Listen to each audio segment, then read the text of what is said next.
Assalamualaikum warahmatullahi wabarakatuh. Saya Nabila Hirunisa dengan NPM 103222013.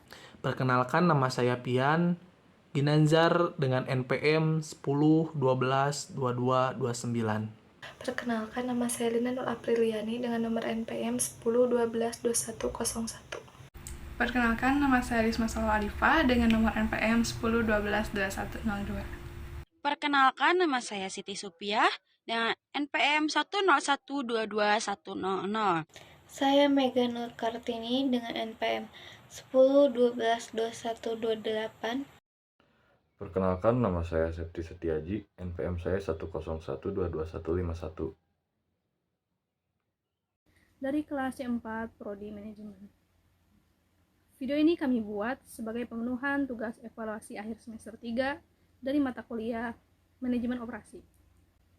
Kancing merupakan sebuah alat kecil yang biasanya terbuat dari plastik, logam, atau bahan lainnya yang digunakan untuk mengunci atau mengikat dua bagian pada pakaian.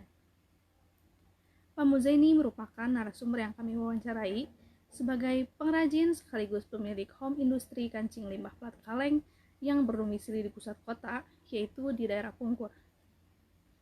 Home industri milik Pak Muzaini ini merupakan satu-satunya industri rumahan yang memproduksi kancing di wilayah tersebut.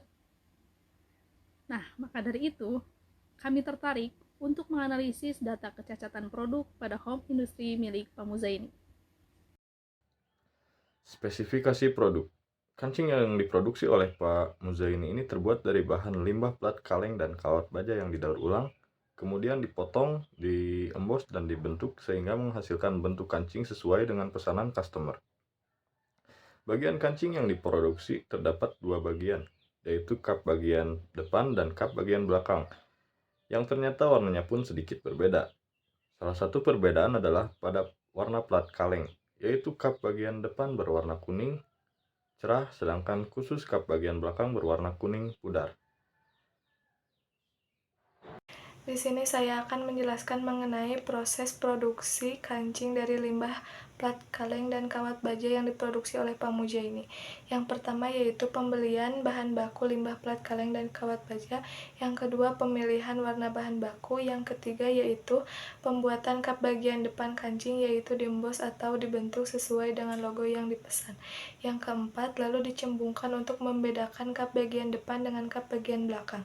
Yang kelima, kap depan dipotong sesuai dengan pola yang ada pada mesin. Yang keenam, potong terlebih dahulu kawat berbentuk spiral untuk nantinya dijadikan sebagai pengait antara kain dengan kancing. Yang ketujuh, pres potongan-potongan kawat yang sudah dipotong dengan panjang ukuran yang sudah ditentukan. Yang kedelapan, tahap awal pembuatan kap belakang sama seperti tahap awal pembuatan kap depan, akan tetapi tidak dicembungkan. Yang kesembilan, pasangkan kawat yang sudah dipotong tadi ke bagian kap belakang.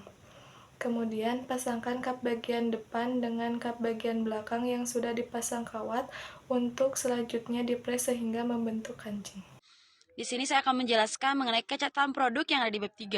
Dalam proses produksi kancing, Pak Muzaini tentu saja seringkali mengalami cacat produk, yaitu yang pertama, cacat pada bahan baku plat kaleng. Biasanya cacat tersebut sudah dari penjual platnya, seperti ukuran cat yang tidak merata, adanya cat atau kotoran pada plat. Yang kedua, yaitu ada cacat bentuk. Biasanya disebabkan karena human error, seperti kecepatan mengembos, mencembungkan, dan memotong terlalu cepat sehingga bentuk yang dihasilkan kurang baik. Yang terakhir, yang ketiga, ada cacat finishing. Terjadi ketika sudah membentuk kancing dan siap dipres tahap akhir, tetapi kancing tersebut dipres dengan tekanan terlalu tinggi, sehingga kap depan dan kap belakang sering menimpa. Nah, dari keseluruhan cacat yang terjadi di home industry kancing Bapak Muzaini ini, hampir seluruhnya itu memiliki frekuensi yang saling berdekatan gitu. Jadi, cuman sedikit perbedaan frekuensi kejadian pada setiap cacat yang terjadi gitu. Nah, di antara ketiga cacat yang tadi, jika dilihat dari tabel frekuensi, yang pertama itu ada cacat bahan baku. Nah, sebanyak 18 kejadian dalam 1 tahun. Dan yang kedua ada cacat finishing 21 kejadian frekuensinya dalam 1 tahun, dan yang terakhir itu cacat bentuk, ada 35 kejadian dalam 1 tahun. Nah, sehingga dapat disimpulkan, jika kita urutkan di antara keseluruhan cacat, dari cacat yang sering terjadi hingga cacat yang jarang terjadi, yaitu yang pertama, cacat bentuk. Cacat bentuk merupakan cacat yang paling sering terjadi. Lalu yang kedua ada cacat finishing, sebanyak 21 kali frekuensinya, dan yang terakhir ada cacat bahan baku sebanyak 18 kali dalam 1 tahun. Di sini akan menjelaskan tentang penentuan prioritas masalah dari tabel. Berdasarkan data yang kami dapatkan, kami mengambil permasalahan dari yang sering terjadi, yaitu cacat bentuk, cacat finishing, dan cacat pada bahan baku. Cacat yang berada di nomor 1 merupakan cacat yang paling sering terjadi dan harus dilakukan perbaikan agar produksi dapat berjalan lancar tanpa banyak produk cacat yang dapat menyebabkan kerugian pada perusahaan yang akan mempengaruhi hasil produksi.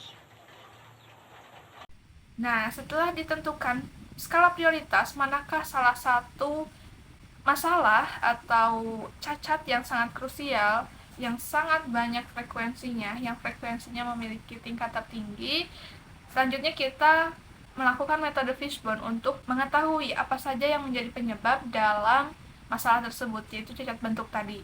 Yang pertama yaitu terkait bahan baku, yang ke-1 ada kualitasnya buruk, kualitas dari bahan bakunya buruk. Lalu yang kedua, bahan baku yang tidak sesuai.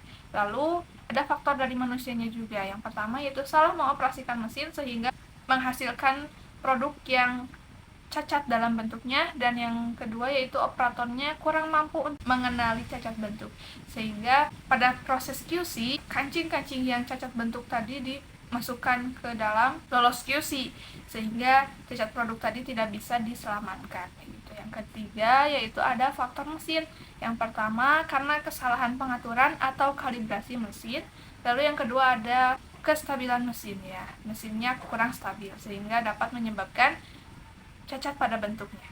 Selanjutnya yaitu ada faktor pengukuran, yaitu tidak sesuai dengan standar ukuran dari kancingnya yang tidak sesuai sehingga menyebabkan cacat bentuk.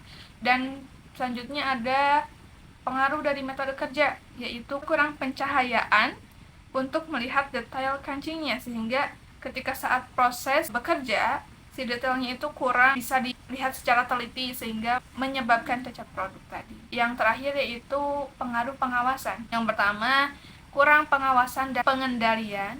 Ini berkaitan dengan tadi operator kurang mampu mengenali cacat bentuk gitu. Jadi karena kurang pengawasan dan operatornya kurang mampu mengenali cacat bentuk, itu bisa menyebabkan cacat bentuk. Dan yang terakhir yaitu tidak adanya sistem umpan balik yang efektif begitu.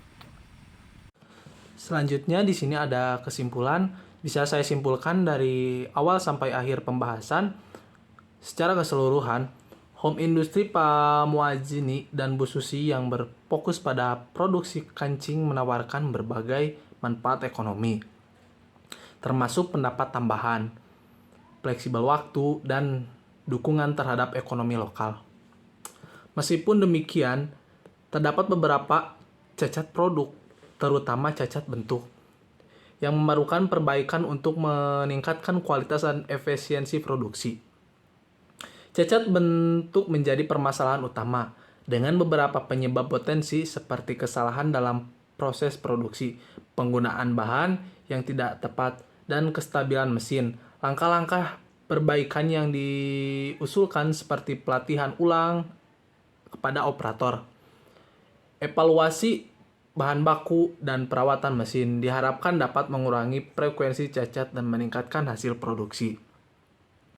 Mungkin dicukupkan sekian presentasi dari kelompok kami. Mohon maaf masih banyak kekurangan. Wabillahi taufiq wal hidayah. Wassalamualaikum warahmatullahi wabarakatuh.